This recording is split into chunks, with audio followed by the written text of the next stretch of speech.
Hi, good morning. This is so exciting. I was here last year, and this is a packed house on day one. This is so cool. I'm very, very excited. So we're about to talk about how we're going to diversify our newsrooms. We're going to fix every diversity issue in the next 30 minutes. So this is just going to be great. So it was really good to hear about this project of the map, because I've heard about this since this was just an idea. So to see it, it's very exciting. So it's great to see somewhere we can see the media organizations that are dedicated to our community. I'm going to talk a little bit about the ones that are not, and how we need to be diversity in places that need it and that don't have it, and how we can talk to our communities and represent our communities in those spaces. So when we talk about diversity, because I'm a journalist, I always go with the questions. We know the what. Clearly, it's diversity. We know the when. We need to be doing it constantly, and this is a very important time now to continue to do that and really do it in earnest. And the who is us. It's really on us to put this forward, to represent ourselves and to advocate for ourselves in these places where clearly we're needed. So the three questions we're going to talk about today, it's where we are right now, why diversifying our newsrooms is important, and we're going to talk about specific ways to advocate for ourselves and move diversity along in our newsrooms. So where we are right now, I could rattle off a bunch of statistics that we all know that are terrible, and these are like recent, like this week statistics, which is incredibly disheartening. In 135 of the country's biggest English language newspapers, 73% of top editors are male, 9 in 10 are white. Shocker. In 1995, Hispanics made up 4% of the TV news workforce in the US. Now it's a whopping 9% in 12 years. Minority journalists comprise 16.6% of the workforce in all of the newsrooms that responded to the American Society of News Editors survey.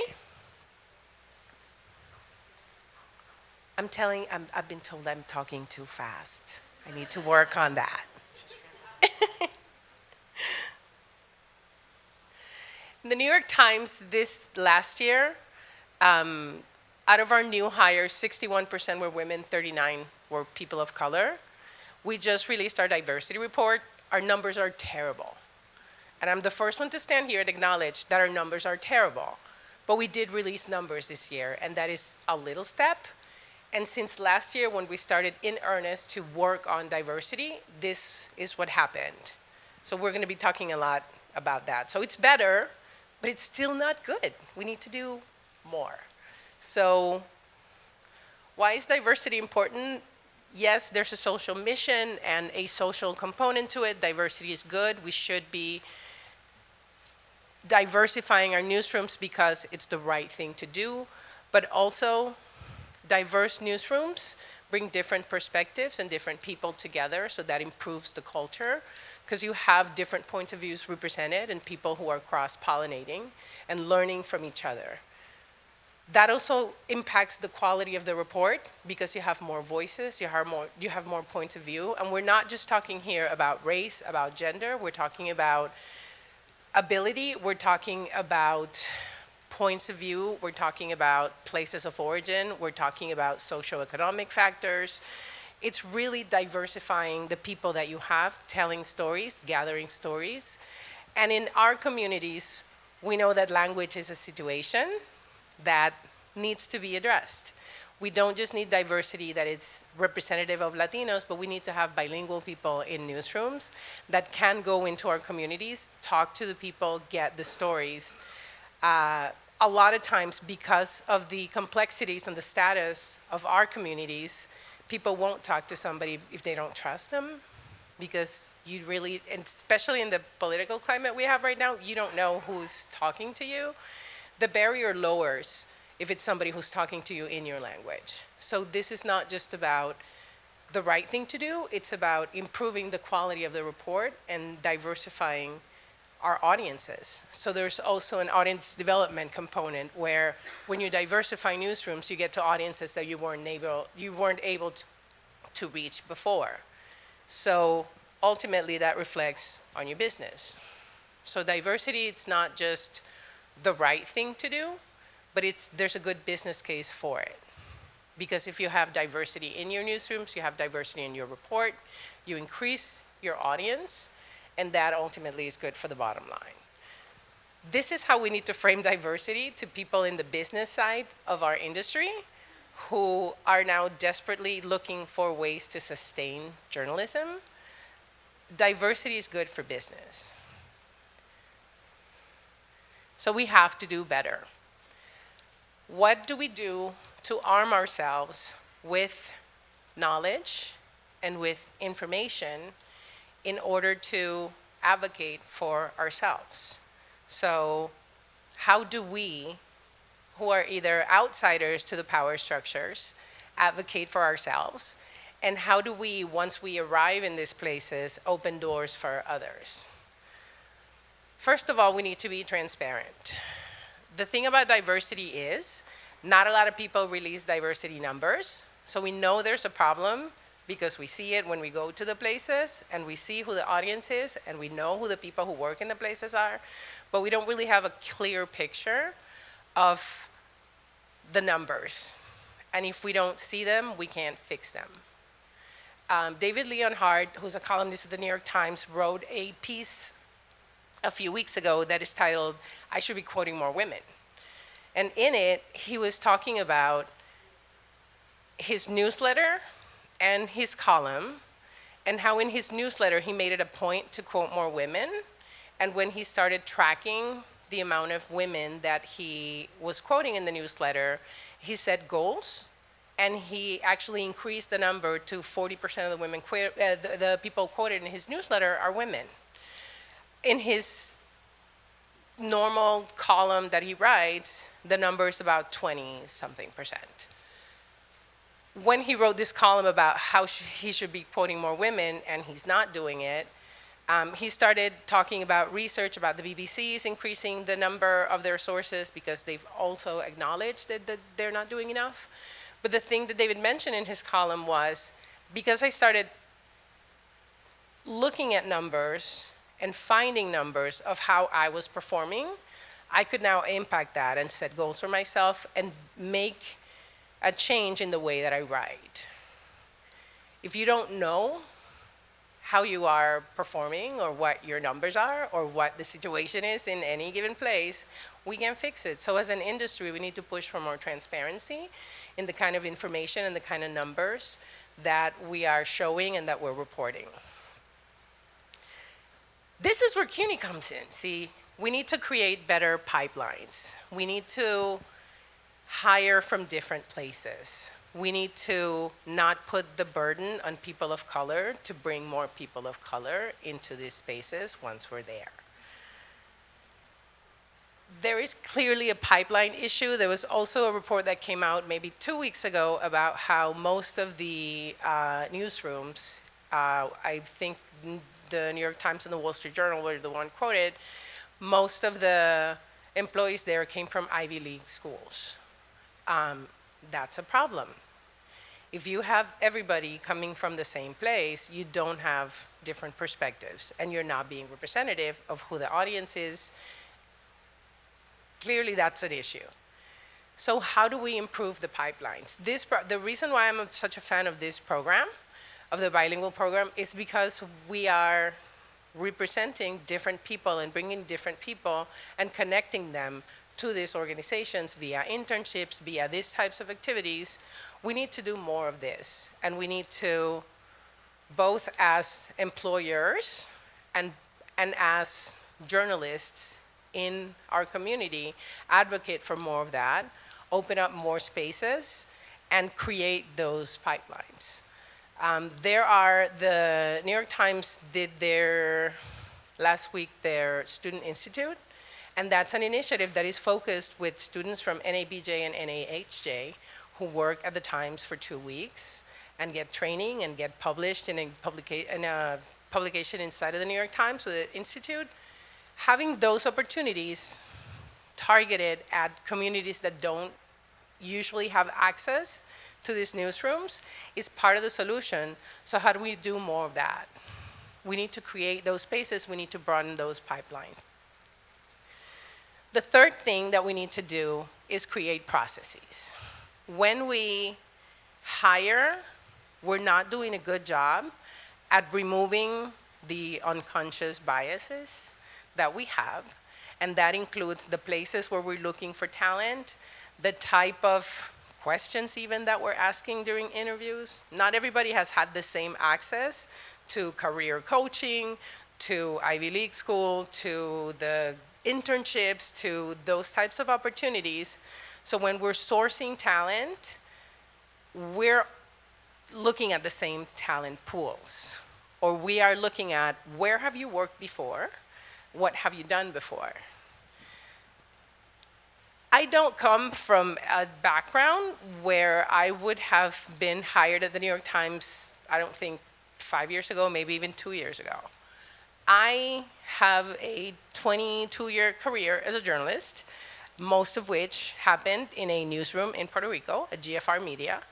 I was a business reporter there, then I was a copy editor, and then I went online in 2000. So for the last 18 years, I've only been a digital journalist, which has given me the weirdest job titles in my resume, because my employment in digital predates Facebook and Twitter and platforms. So I was the little green Martian in the newsroom that had to go figure platforms out, which gave me a really bizarre resume. I was the integration supervisor, the innovation editor, the technical project manager.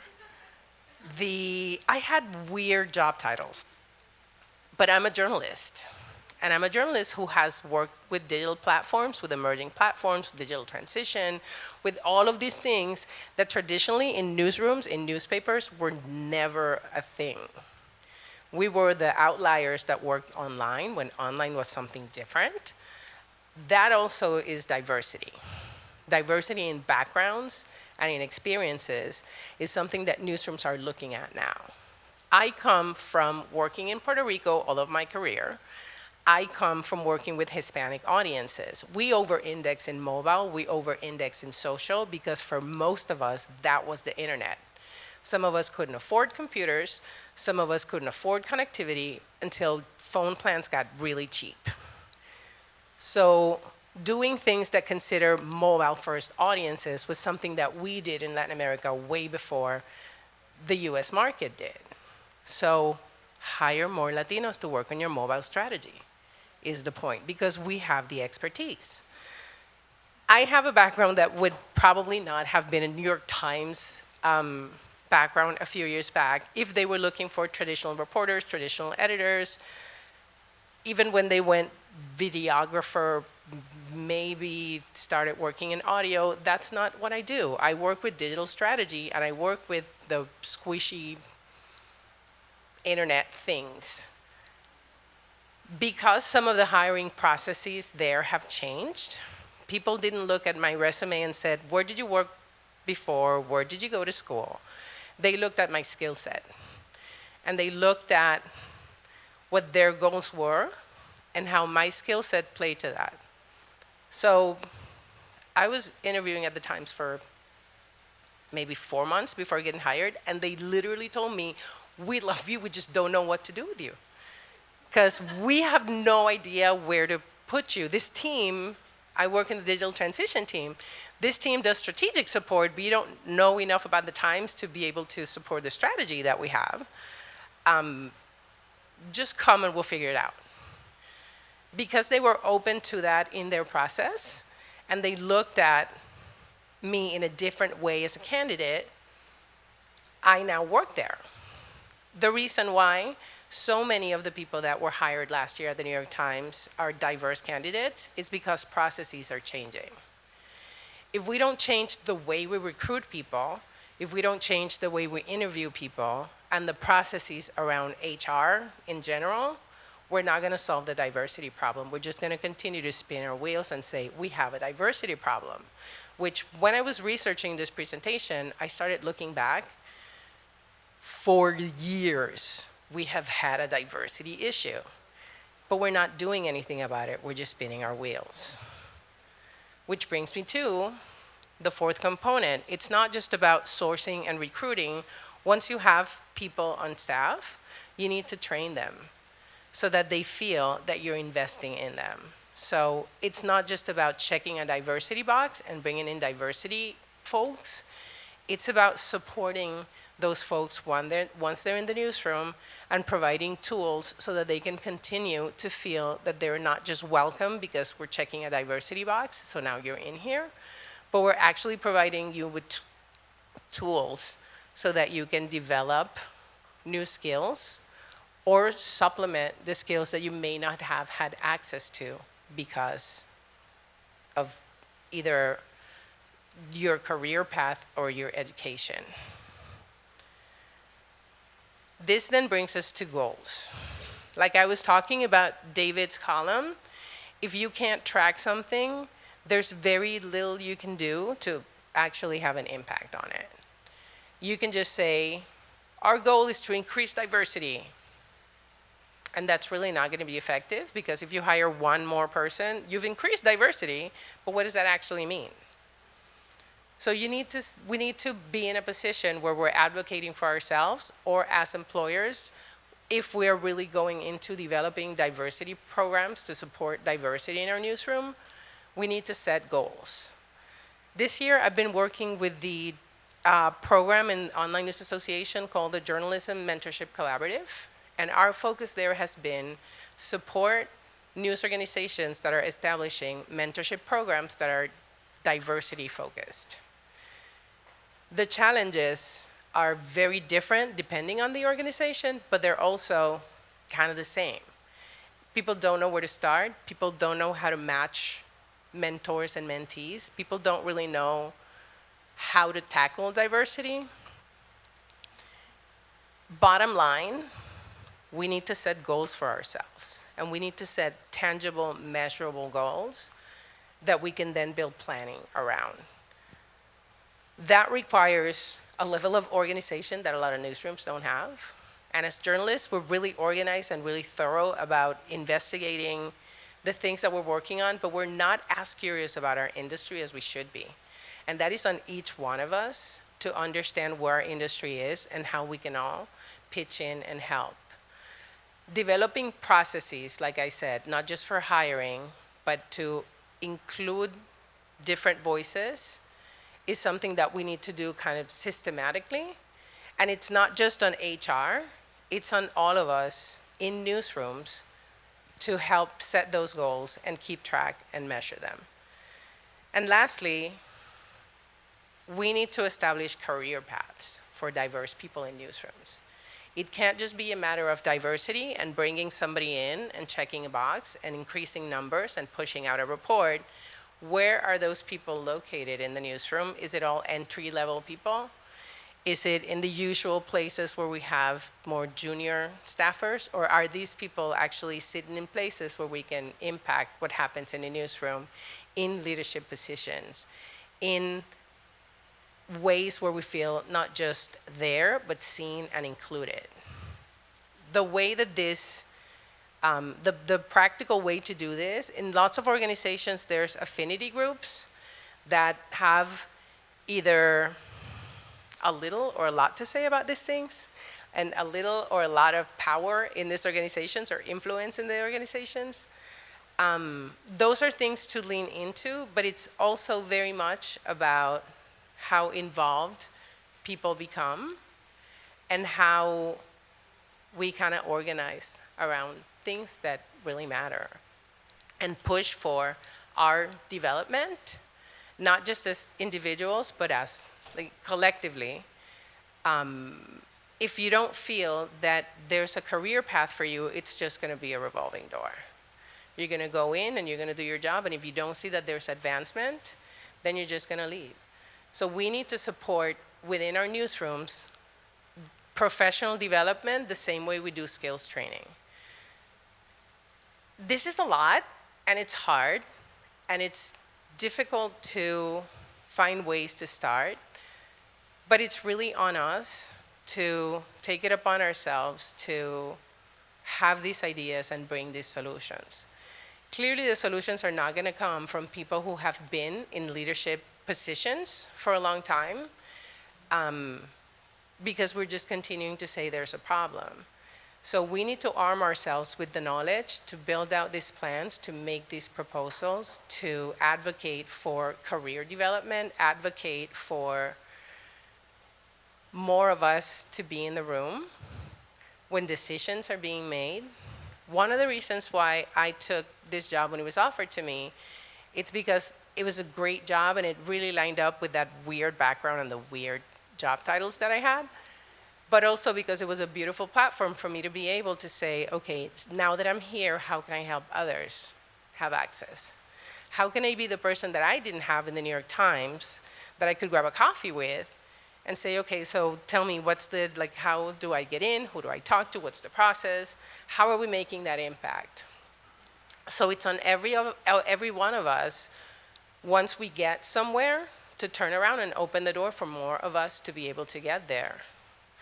It's not our job to then be tasked with, you're diverse, bring some diverse candidates to this newsroom. That's not how that works. You're gonna get a lot of that. I get a lot of that. I'm happy to help, but I'm also happy to say, there's headhunters, there's recruiters, there's other sources where we can build out these places. There's support systems, there's pipelines that we need to build out so that there's more of us, and it's not on each one of us to then populate our newsrooms with diverse folks. But certainly, it's on each one of us to see what we can do to help. I'm somebody who, by nature and by my job, I'm very procedural. So I'm very much about, we need to establish processes, we need to have goals, we need to set things that we can measure, because if we don't see the things, we can't track them. We need to make people feel welcome in this environment, so there needs to be more of us. We need to make people feel, and that's something very squishy and very crunchy, granola and kumbaya, but we do need to invest in people, and we need to make people feel welcome and understand what people's individual backgrounds are, and not just think about recruiting as a resume scanning software. We need to understand who people are in that process. So this is my proposal of how we're going to do that, by thinking about the process, thinking about the pipelines, thinking about not just how to bring people in, but how to retain them. And we need to do this, but seriously, we need to do this. So it's in every one of us to then go forward and start looking for solutions. We're a very tight-knit community, so how do we build a support system within our community that fosters more of that? And I know that's a cop-out, because that's more of a question than an answer, but this is what we're here for, to look for these solutions together. So, questions? You need the mic, I think, yeah.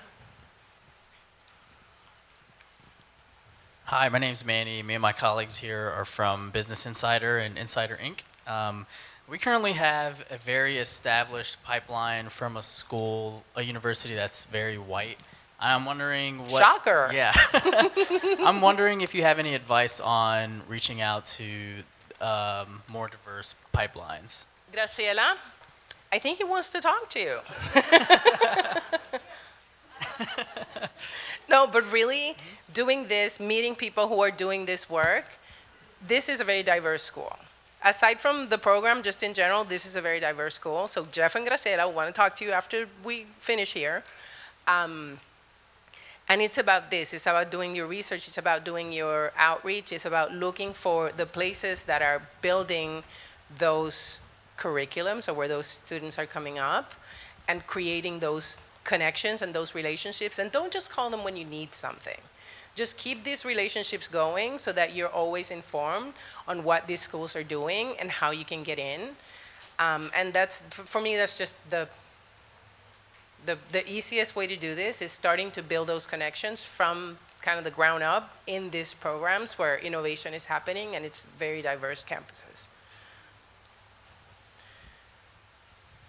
Hi, my name is Karen. I work for CJR, actually. And I wanted to ask you about the burden of responsibility on people of color in newsrooms. Particularly, how do we convince other people, especially the white males in power, to take on the responsibility of like sourcing or assigning or recruiting, and because it feels like it's always up to the journalists of color in the newsrooms to do the mentorship, to like have an eye out on stories that we're missing, or to make sure that we're, we're recruiting freelancers, and it just feels like either if we don't do it, it's not going to happen, or we're the only ones who really seems to care, and we always have to rely on someone else to give us the approval and the resources to keep doing this work. Mm-hmm. Absolutely, 100%. Definitive answer, I don't have one, but I can tell you one thing that actually this last year in this same stage, somebody very smart, Stacia Marie Ishmael, said, ask for money. That job that you're doing, helping recruit other people, that job that you're doing when people ask you, hey, is this racist? If you have to ask, the answer is probably yes. But also, if you have to be people's gut check in your newsroom, that is a specialized skill that you have that other people don't, because they don't have your background. So have a conversation with your manager and say, so about this performance review, do you realize that I have a special skill set that I'm not being compensated for? How can we fix this? Do you realize that I am helping source out talent here? Do I get a finder's fee? And if you put it in a way where you're framing it as a financial decision, you're going to get them thinking about the value that that has. Because if we keep doing this job for free because we want to help out, and we don't ever say, this is something that is a specialized skill that should be compensated. Maybe it's not an increase in your paycheck, but maybe it's something else that you can get as compensation for doing this extra work, or some kind of credit that you're getting for doing this kind of work. But you need to ask for that, because nobody's going to voluntarily say, hey, you've been so good recruiting people, we just want to give you a little money on your check. Nobody's going to do that. You need to make them see that that is valuable. That is a skill set that not everybody has, so ask for money.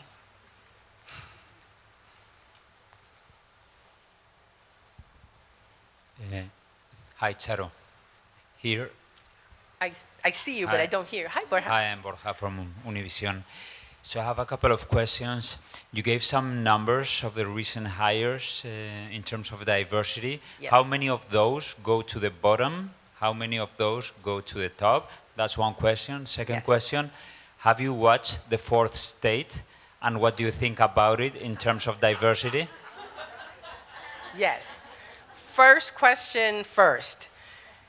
We weren't given a breakdown of where the hires are. We did ask for it.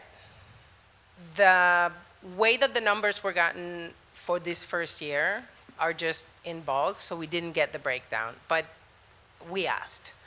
And one of the reasons why we have numbers to begin with is because we asked, because the New York Times had never released numbers until us employees, particularly in the diversity channels in Slack and in the affinity groups, started requesting this.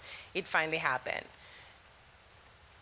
Are we satisfied with the information that we have? No, we need to do a lot better. We need to have a lot more detail about those things, but is this a first step? Yeah. So when a year goes by, hopefully we're going to see a significant increase, or we're going to see an increase. If not, then we can hold our leadership to account and say, hey, you said this was going to be better. This is why you released this information. What are you doing? Preliminarily, we see that in 2017, the numbers got better, or the new hires numbers got better, which goes to the Fourth Estate question. That documentary was filmed last year. I see where you're going, and we saw it too, and we've had many discussions about it. But the bottom line is that if, for people who don't know, The Fourth Estate is a documentary that's right now airing on Showtime. I think 2 episodes are already out, but if you're streaming it, you can see all 4. And it was a production team outside of the New York Times that spent the first 12 months of the Trump administration inside of the New York Times filming, particularly in the DC bureau and a little bit here in the New York office, which was a little daunting to have a camera crew walking around everywhere and not really seeing the finished product till way later. That was last year. Yes, the people in DC, the staff in DC is very much predominantly male. There have been some hires in that bureau that have not been male and have not been white this year, but they're not going to be in the documentary. Jamish, who is featured in the documentary, is in PBS now, so she's not there anymore. The only thing I can tell you is, yes, we see it. Yes, we know it's there. There's steps that are being taken to take these pipelines and broaden them and hire better and hire more diversely, especially to cover DC. But absolutely, you're absolutely right in the observation that you kind of made.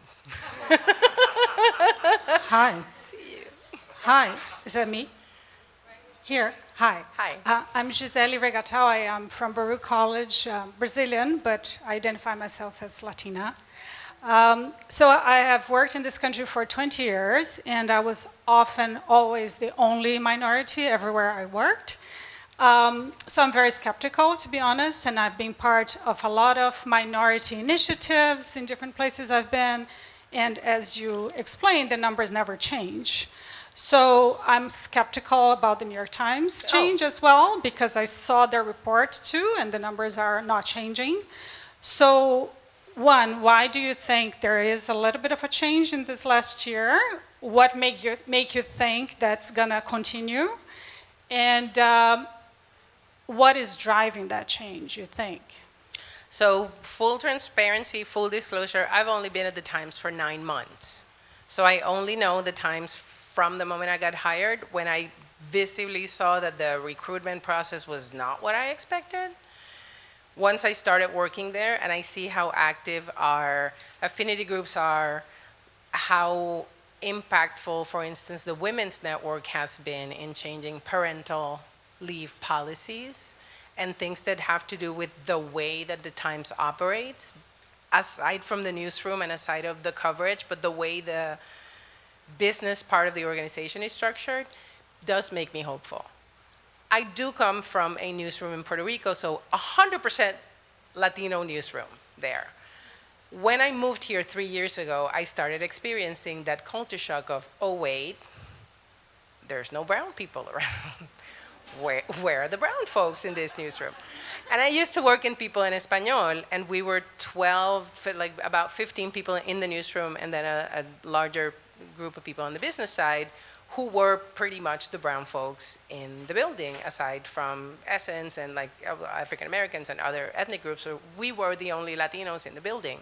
There was very few Latinos in other titles of the, which we knew who they were because we tend to find each other.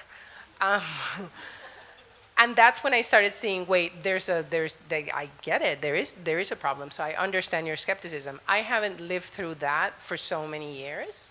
I can only speak of what I've seen since I moved here 3 years ago, and the differences between my hiring process somewhere like Time Inc., where it was very traditional, I guess, the recruitment, and the things that are happening now in the New York Times. Something else that has happened in the New York Times is there's been a change in leadership recently. And our new publisher, A.G. Sulzberger, is very much committed to diversity and has said as much. And as soon as his tenure started, these numbers were released. So I, for one, am giving him the benefit of the doubt. He just got started. I just got started. If next year the numbers don't change, and the year after that the numbers don't change, then I'm going to start questioning and pushing back.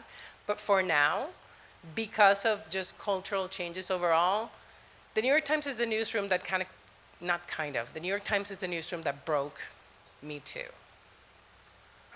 It's a little crazy to think that internally there's not processes in place that are being way more thoughtful about women, about hiring women, about improving conditions for women in that newsroom when you are the center of that story so publicly out there.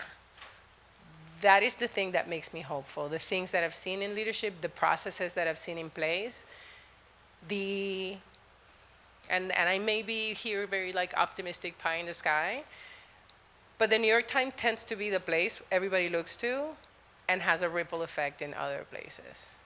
I'm working in a project now that I can't really speak a lot about because it's not ready to go public yet, but it has to do with how we source our stories and how many women talk in stories versus men, and how we manage that. Because of initiatives like that, I have hope that we're actually doing the work and not just saying there's a problem and not actually acting on it.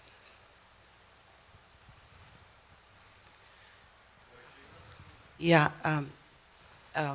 a couple of questions briefly.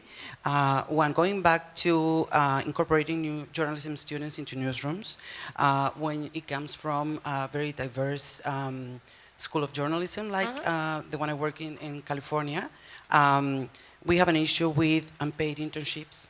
So we need to have paid internships. Yeah, absolutely. Because a working student cannot afford an unpaid internship.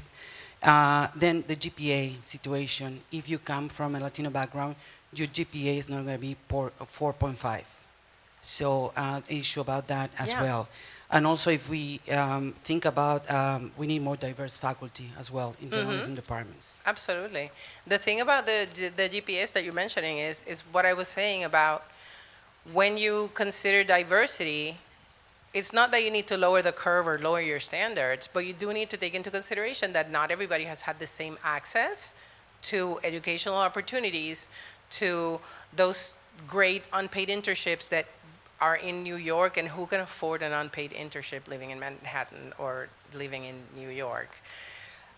Yes, those are absolutely things that need to be systematically improved, which is why we need to improve our processes and not just say, well, we're just going to bring people from different universities, because even if you offer those opportunities, they're not going to be able to take them if you don't provide a support system. Can I just speak to the issue of the unpaid?